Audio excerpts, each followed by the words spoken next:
Little Red Riding Hood. Little Red Riding Hood. Once upon a time there was a beautiful girl who lived in the woods and who everyone affectionately called Little Red Riding Hood. One day her mother called her and asked her a favor. "I put a cake and a pot of honey in this basket. Take him to his grandmother, who has been ill. But Little Red, be careful. Don't stray from your path and don't talk to strangers." "Yes, mother, I will do as you say," promised Little Red Riding Hood.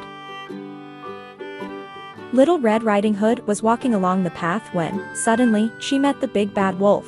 He, in a very sweet voice, said to her, "Hello Little Red Riding Hood. Nice to meet you, finally."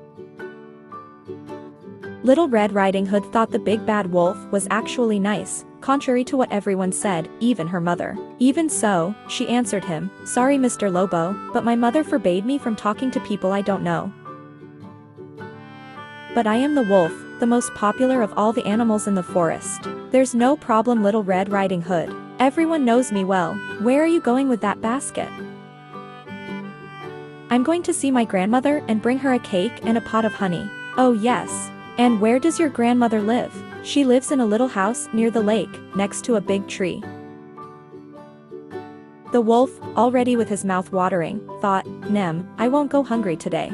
And he said to him, "Well Little Red Riding Hood, I enjoyed meeting you but now I'm moving on, see you soon." "Goodbye," replied Little Red Riding Hood, without even imagining what the wolf was planning.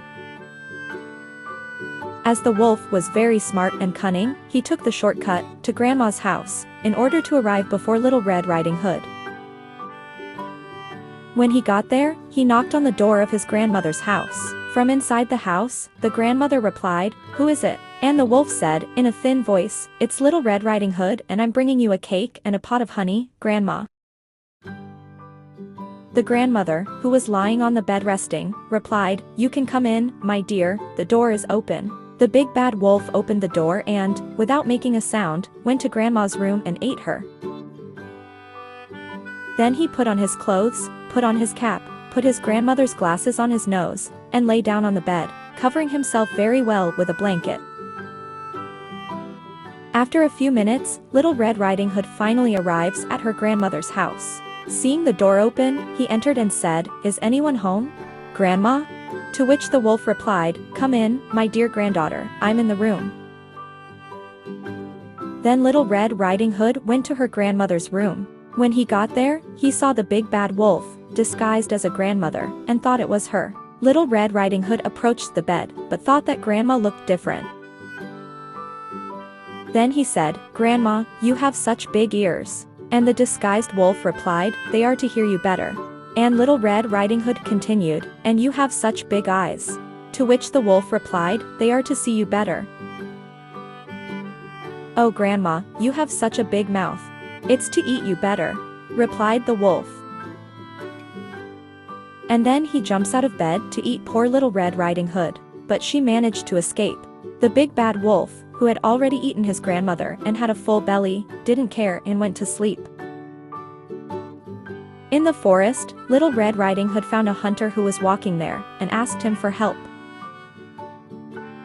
The hunter ran to his grandmother's house and found the big bad wolf sleeping soundly.